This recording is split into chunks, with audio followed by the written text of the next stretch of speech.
Merci de votre attention, madame, monsieur. Dans l'actualité ce soir, cette préoccupation. À quel taux est desservi aujourd'hui le Togo en eau potable? Préoccupation évoquée ce matin en termes de bilan. L'inventaire va durer 3 jours et implique différents acteurs en rapport avec le thème eau et emploi. Thème retenu pour la journée mondiale de l'eau, lundi prochain. L'actualité, c'est aussi le premier conseil national de crédit du Togo. La session a lieu depuis ce matin au siège de la BCAO à Lomé. En toile de fond, la situation économique du Togo à fin décembre 2015, le système bancaire, la finance décentralisée. L'actualité enfin, la première édition de la foire du livre à l'université de Lomé, un événement couplé de la dédicace de cet essai au titre ô combien évocateur, écrire et publier au Togo, questionnement autour de la production littéraire locale. Son auteur, Martin Bonouga, suscite la réflexion. Voilà, madame, monsieur, le sommaire, bienvenue, bonsoir à tous et voici le journal.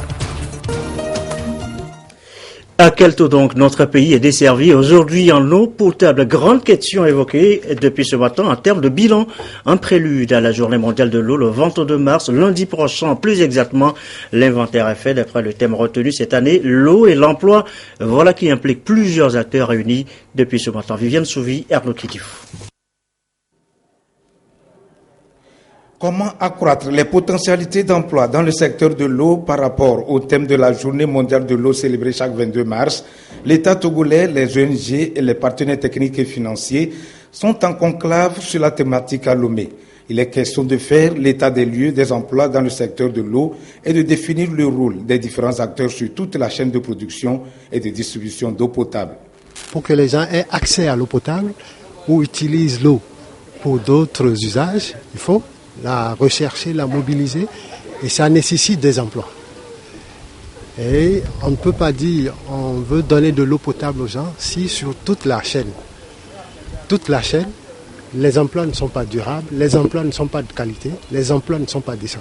Et donc, cette année, le thème c'est eau et emploi pour qu'on fasse le lien entre les deux défis. L'Union européenne accompagne le Togo dans l'atteinte des objectifs de développement durable ODD dans le secteur de l'eau.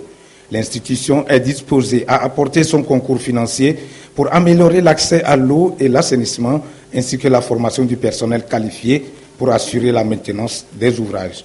L'objectif à tous, c'est d'augmenter le taux d'accès aux services de l'eau et aux services de l'assainissement aux populations. Tous, et bien évidemment les bénéficiaires, souhaitent un service de qualité. Or, nous sommes intimement convaincus qu'un service de qualité n'est pas possible sans la ressource humaine adéquate. Le directeur de cabinet du ministre de l'Agriculture, de l'Élevage et de l'Hydraulique a exhorté les participants à tirer meilleur profit de cette rencontre afin de doter le ministère d'une feuille de route claire en vue d'améliorer sa politique de gouvernance du secteur de l'eau. Autre sujet évoqué ce soir, le premier conseil du crédit du Togo. La session a lieu depuis ce matin au siège de la BCAO à Lomé et c'est pour le compte de l'année en cours 2016. La situation économique du Togo à fin 2015, le développement du système bancaire et de la finance décentralisée. Et voilà les sujets à l'ordre du jour. Mathias Touglo, Carmen Madjiakapo. L'économie togolaise a été portée par tous les secteurs d'activité en 2015 avec un taux de croissance de 5,5%. Ces performances devraient alors se consolider en 2016 avec la maîtrise de l'inflation qui serait de 1,7% et la croissance économique à 6% environ. C'est avec satisfaction que le Conseil national de crédit du Togo, réuni pour sa première session de 2016, a noté cette amélioration de la situation économique du Togo. L'activité économique dans notre pays se porte bien. C'est vrai qu'il y a encore beaucoup d'efforts à faire, mais pour l'heure, nous ne pouvons que nous réjouir de ces résultats-là. Et nous promettons que nous allons investir encore davantage d'efforts pour faire en sorte que cette progression-là puisse s'améliorer et se consolider. Le financement de l'économie affiche une évolution appréciable. 37% à fin 2015 contre 34% l'année précédente. Et c'est grâce aux initiatives de réforme du système bancaire visant à promouvoir l'accès au financement. L'activité bancaire est en progression grâce aux dépôts qui sont en hausse Et d'une manière générale, le secteur se porte très bien. S'agissant de la microfinance, là encore, les performances sont assez bonnes. Nous avons constaté que les dépôts sont en hausse, les crédits également aux épargnants sont en hausse. Bon, nous déplorons quelques faiblesses liées à la gouvernance, principalement, et le gouvernement s'attellera à relever ces faiblesses-là. Le Conseil s'est en outre réjoui de l'avancée des différentes initiatives impulsées par la BCEAO pour rendre plus solide le système bancaire et financier. Il s'agit principalement de la transposition des normes BAL 2 et 3 au sein de l'Union, la mise en place d'un dispositif de soutien au financement des PME-PMI dans les États membres de l'Union et l'implantation des bureaux d'information sur le crédit BIC. Et la finance décentralisée, précisément, parlons-en avec la gestion qui est faite ou qui devrait être faite dans les communes. 3 font office de plateforme test depuis 2012. Quel est le résultat aujourd'hui? Eh bien, les expériences enregistrées sont passées au crible en termes de bonne gouvernance depuis ce matin. Clémentine, Didi, Rachel Aoukou. Pour rendre autonomes les collectivités territoriales, le gouvernement a mis à leur disposition des ressources. Mais ces dernières n'arrivent pas à y avoir accès à cause du peu de fiabilité des nomenclatures utilisées et la remontée peu fidèle des informations financières au niveau des ministères. Voilà entre autres problèmes relevés par le programme Bonne Gouvernance Décentralisation sur le terrain. Il est donc question de présenter aux parties prenantes de nouvelles méthodes d'approche dans la gestion de leurs finances locales. On a élaboré en collaboration avec l'ENA, ce qui est en cours d'ailleurs, des modules de formation destinés aux collectivités territoriales. Et nous allons, dès avril, engager des cycles de formation, n'est-ce pas, des formations pilotes au bénéfice des agents des collectivités, des villes partenaires. Il a fallu qu'on s'accorde avec le ministère des Finances pour que toutes les collectivités du Togo utilisent exactement les mêmes supports budgétaires, les mêmes supports comptables, n'est-ce pas, pour rendre compte de leur action. Ce n'est pas de la mobilisation directe, mais la mobilisation est soutenue par ce genre de documents qui en rend compte.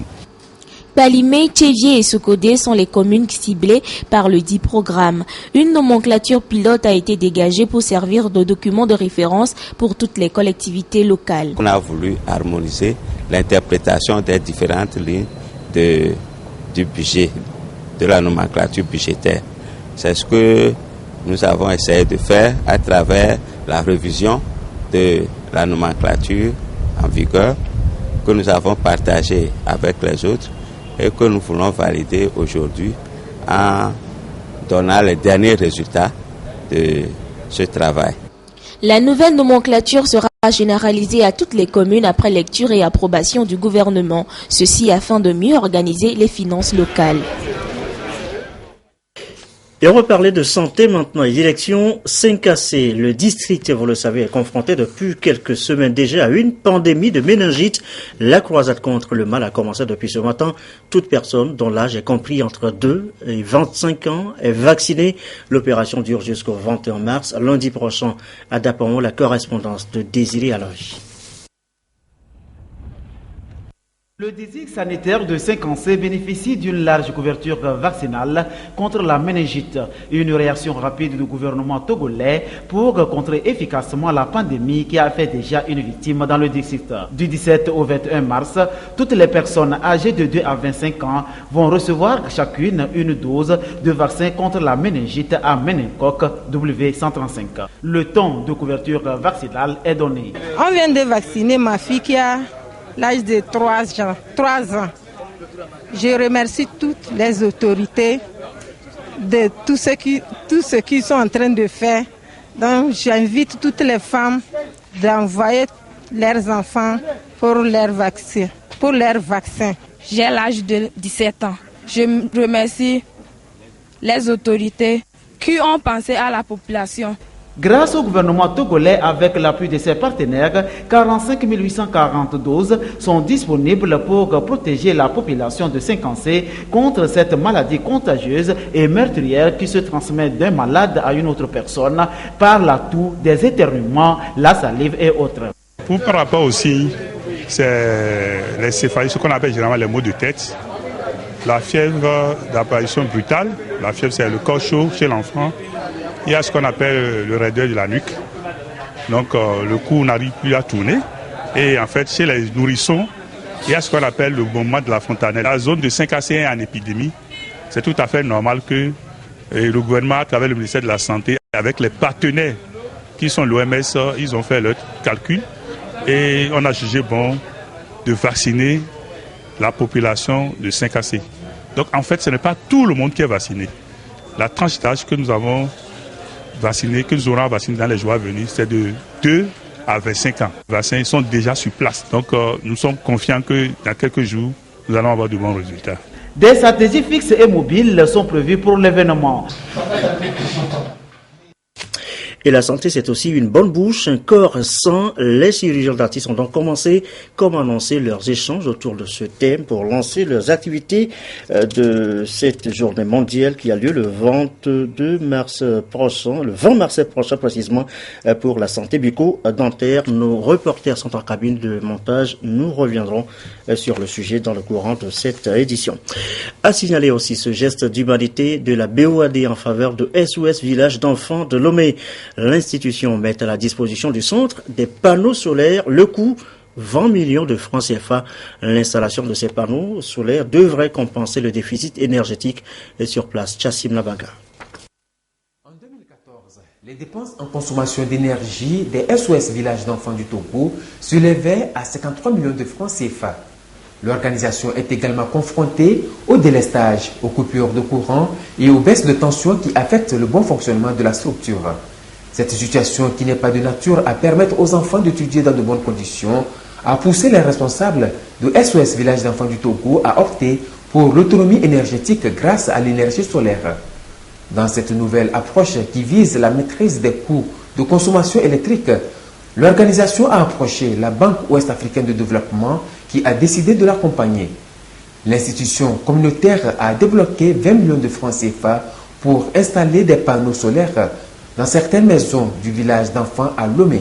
Les questions environnementales et climatiques préoccupent la BOAD au plus haut point parce qu'au niveau de la banque, nous avons nous-mêmes une stratégie en ce qui concerne ces aspects-là et nous tenons en tout cas, partout où cela est possible, à soutenir des projets qui permettent de mieux maîtriser les questions d'énergie et donc pour le bénéfice de nos pays.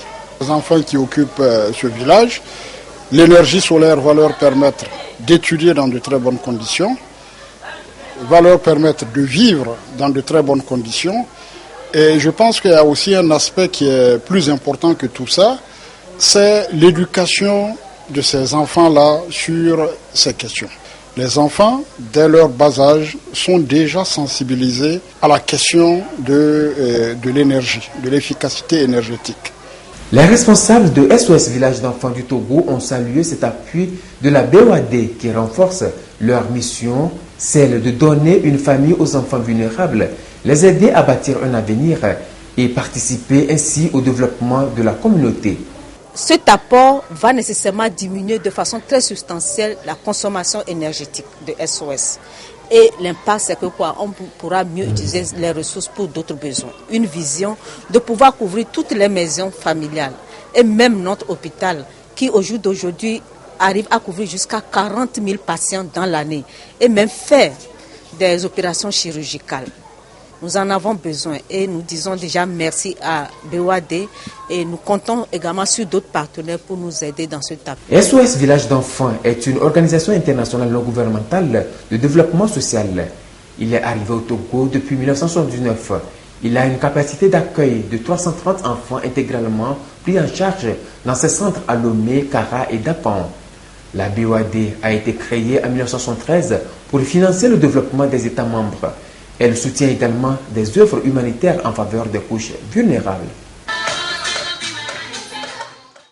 Et je vous l'annonçais tout à l'heure, le 20 mars prochain, eh bien, la communauté internationale célèbre la journée mondiale de la santé bucco-dentaire.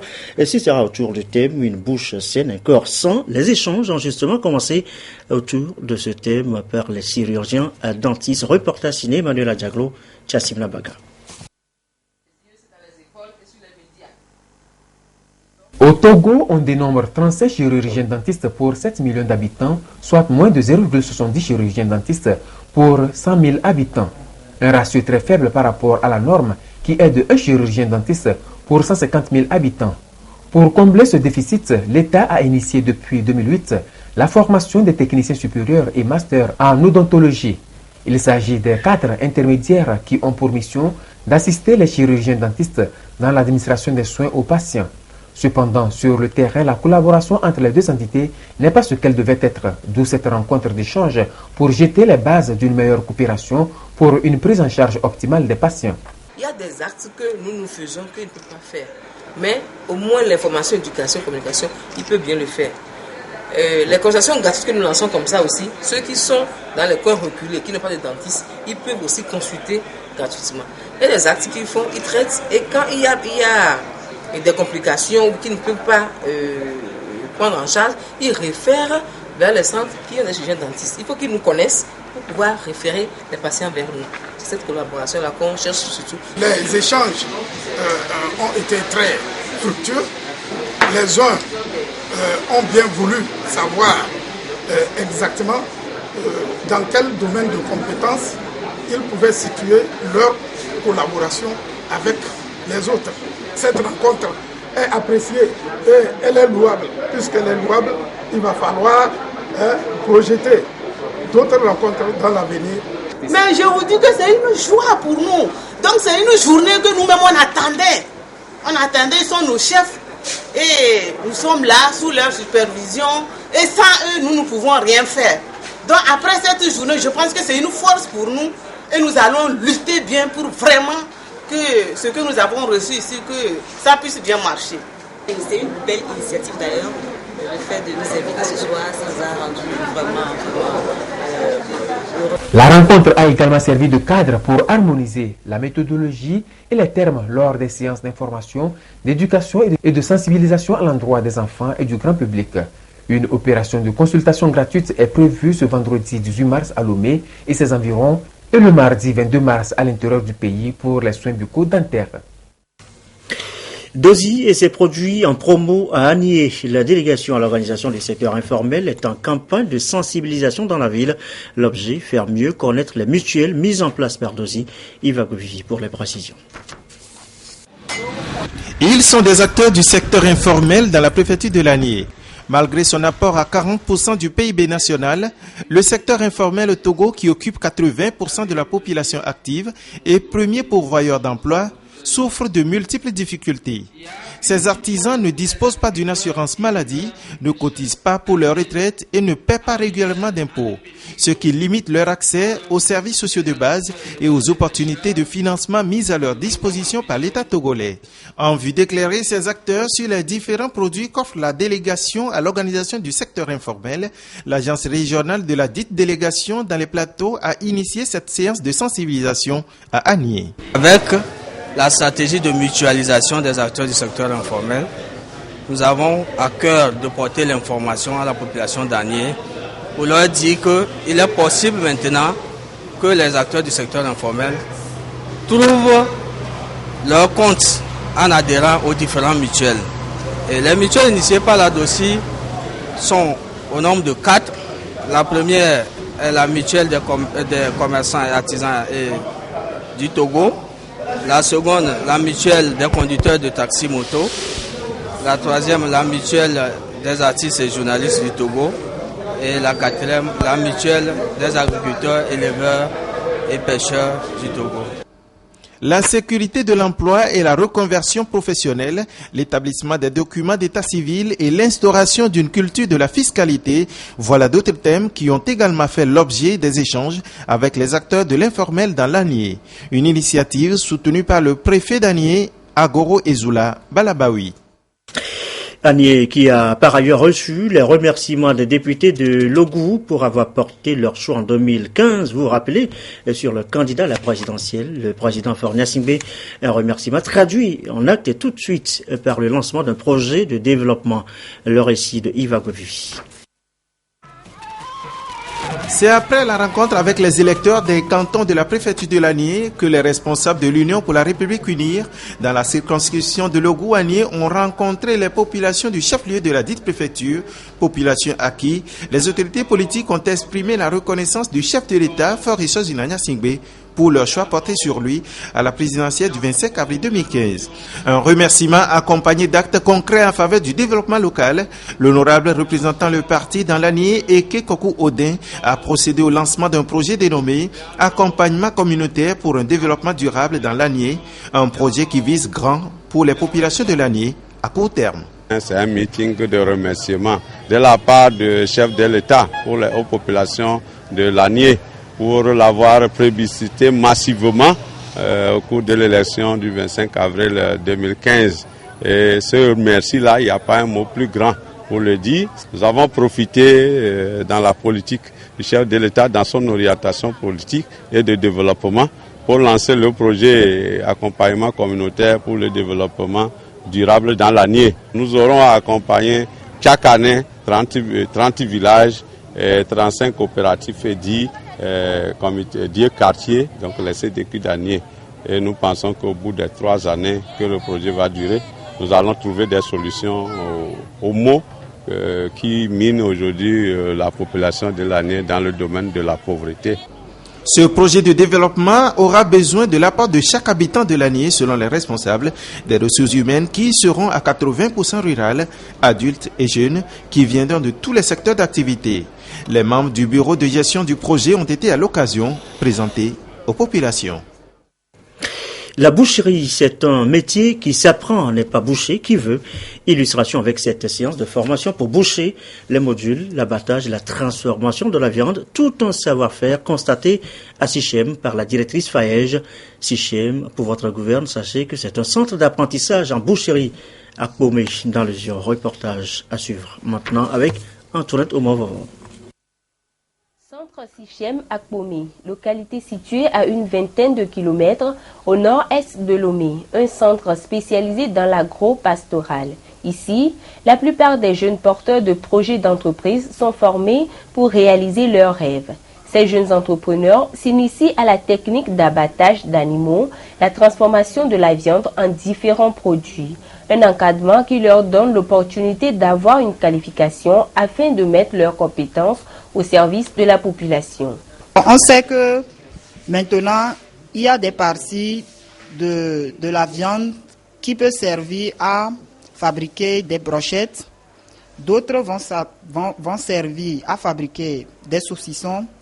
D'autres encore vont servir à fabriquer du pâté. Et d'autres pourront servir à faire de la cuisson. Ça nous permettra de lutter contre les méventes et de passer directement à l'abattage et à la transformation de nos produits. Cette formation m'aidera à développer mon entreprise. Je livrerai de la viande fraîche à la population et si possible, je pourrai les transformer. Ce projet de promotion de la culture entrepreneuriale chez les jeunes Togolais est initié par le Faège, Fonds d'appui aux initiatives économiques des jeunes.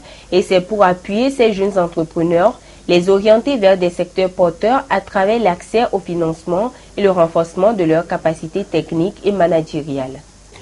Nous avons eu donc une première phase de renforcement des capacités en boucherie et ici c'est la seconde phase qui consiste donc à s'approprier les techniques d'abattage, de dépeçage d'animaux pour mieux optimiser leur production animale. Il y a lieu donc après cette formation de les évaluer. Il y aura une évaluation.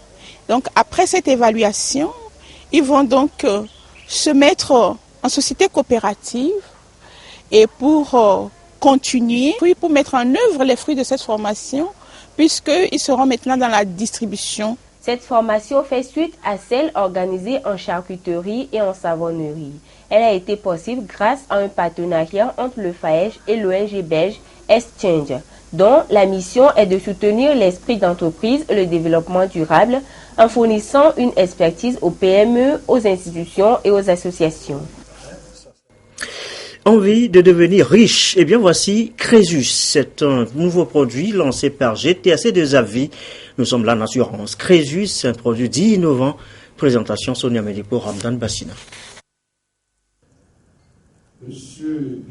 GTAC2AVI lance un nouveau produit innovant dénommé Crésus. C'est un contrat d'assurance vie multi-support qui offre le choix à l'investisseur d'arbitrer entre divers placements ou de choisir les supports sur lesquels il souhaite investir en fonction de son aversion au risque. Cela lui permet de disposer d'une épargne de précaution. Le contrat est adossé à deux supports, notamment le franc CFA et celui en unité de compte. Ce produit est gagnant-gagnant dans la mesure où la partie franc, fonds franc, les 30% que nous plaçons chez nous, vous gagnez 3,5%. Ça, c'est la loi qui le dit, c'est obligatoire et c'est garanti. Les 70% que nous plaçons sur les unités de compte également vous permettent de profiter de la performance des marchés financiers. Il y a des moments où des marchés peuvent être défavorables ou bien que les marchés baissent. En ce moment, nous garantissons à l'assuré au moins la somme qu'il a investi sur la partie unité de compte. L'offre Crésus regroupe une gamme étendue de supports différents en fonds communs de placement.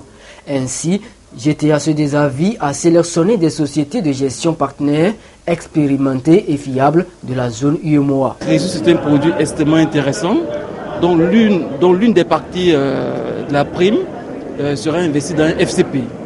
Il faut savoir également que sur les 4-5 dernières années, les FCP diversifiés dans notre marché ont servi des performances autour de 10% l'année.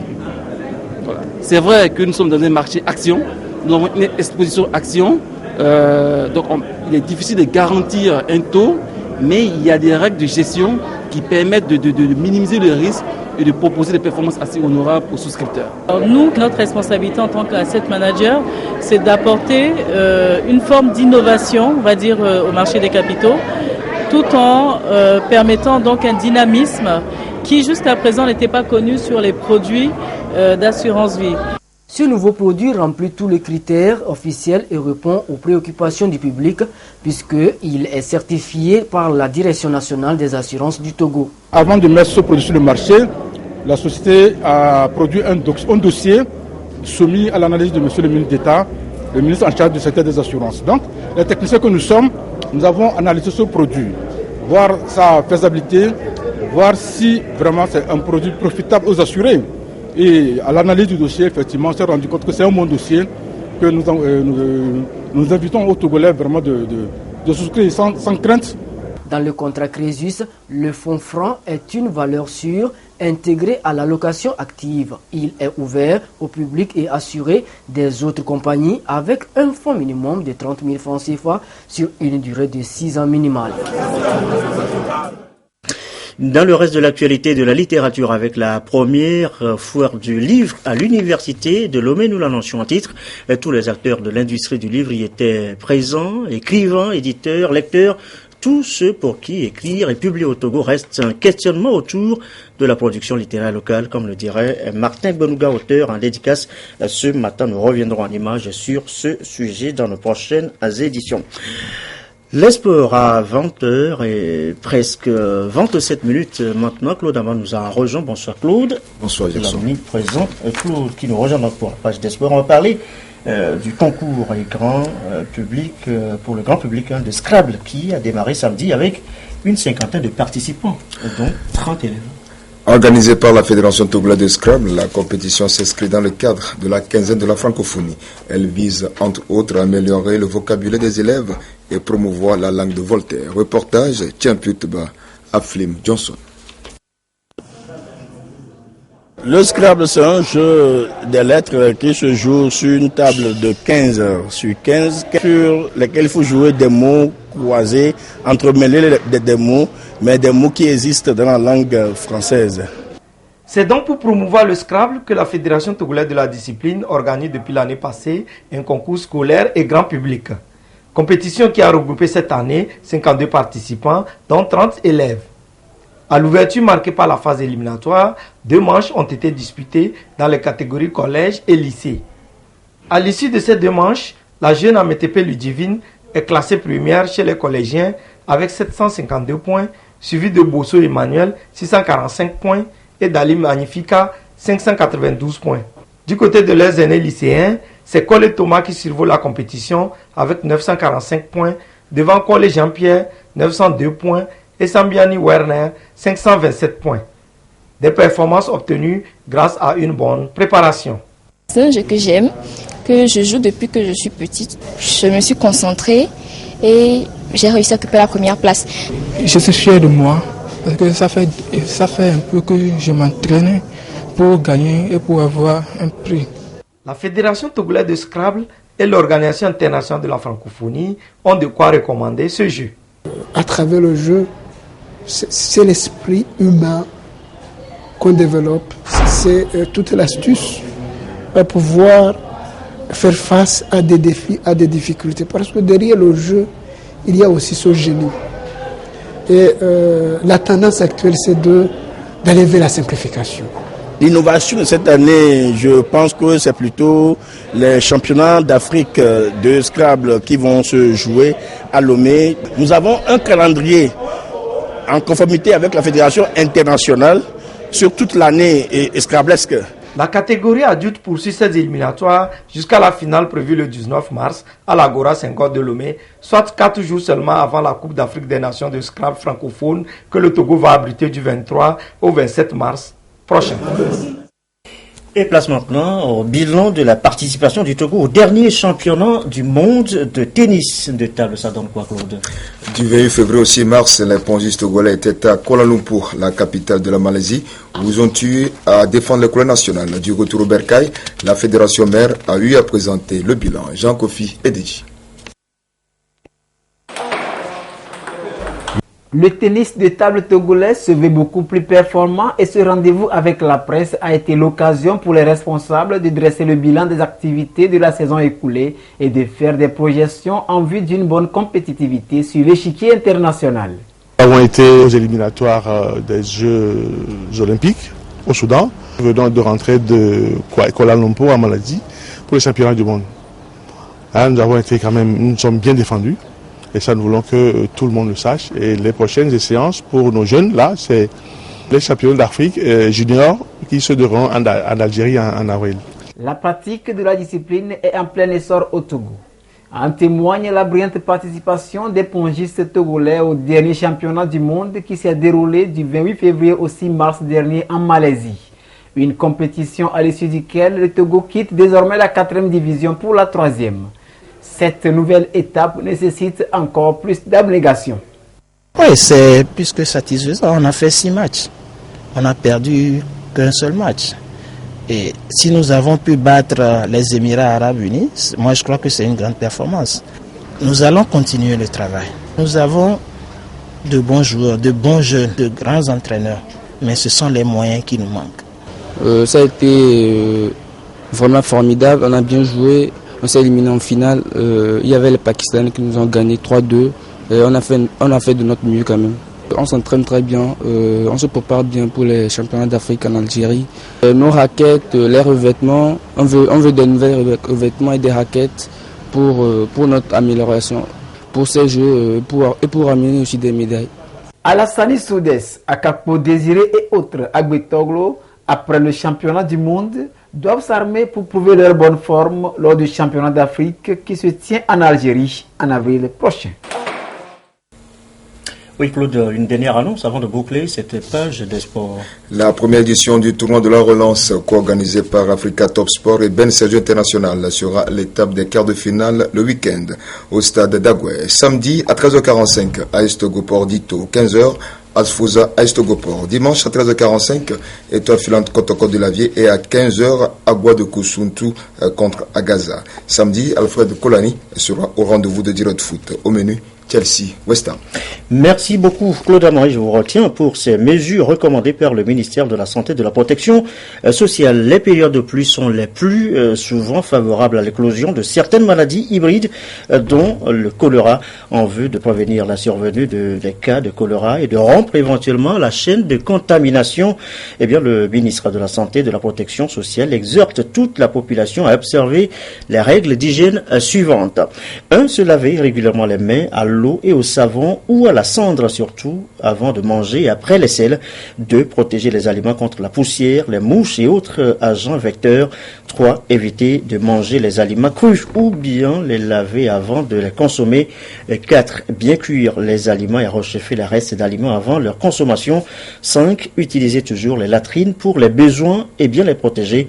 6. Éviter la défécation anarchique à l'air libre. 7. Bouillir ou traiter au chlore ou à l'eau de javel toute eau de consommation ne provenant pas des installations de la Togolaise des eaux. 8. En cas de diarrhée, consulter immédiatement le centre de santé le plus proche.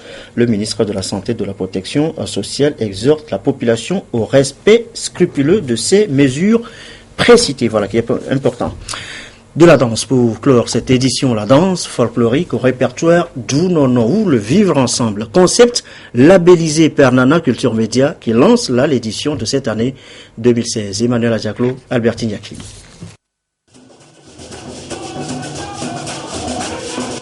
L'agenda 2016 de Nana Média Culture est une innovation à travers une compétition festive et participative des acteurs du monde culturel. Selon les responsables du festival de danse folklorique d'Ounonou, c'est le vivre ensemble qui constitue le socle socio-culturel. Nos danses folkloriques nous unissent.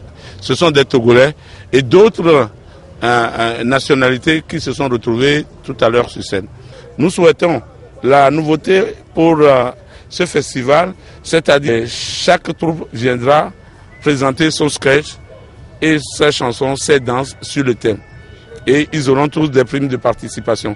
Les partenaires de l'événement se réjouissent de l'initiative de ce processus de mobilisation des groupes issus de toutes les régions du territoire national. Pour nous, pour les Égyptiens, la culture est quelque chose qui est très grandiose.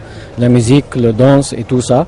Et avec les événements de Nana FM, nous sommes intéressés de soutenir ça parce que c'est quelque chose qui serve dans la tolérance, aussi dans c'est-à-dire la culture, c'est le pont de compréhension et c'est quelque chose qui est très important pour faire connaissance avec la culture togolaise et aussi pour échanger les différentes cultures. Le ministre de la Culture, Guy Madje Lorenzo, félicite l'initiative entreprise par Nana Média Culture pour les raisons de vivre ensemble à travers chants et danses du terroir. À travers ce type de manifestation, les valeurs citoyennes et civiques seront véhiculées et seront partagées et mieux acceptées par l'ensemble de la population. C'est toujours plus rassurant de partager les choses sous forme ludique plutôt que sous la contrainte. Donc je pense qu'il y aura un impact positif à cela et nous profiterons de ce type de fora pour faire passer un certain nombre de messages pour le mieux vivre ensemble. Le lancement des activités culturelles qui à sa 7e édition se tiendra à Néo en mai 2016. Et voilà qui me fait cette édition du soir au moment où il pleut en ce moment donc sur Lomé. Très belle fin de soirée tout de même.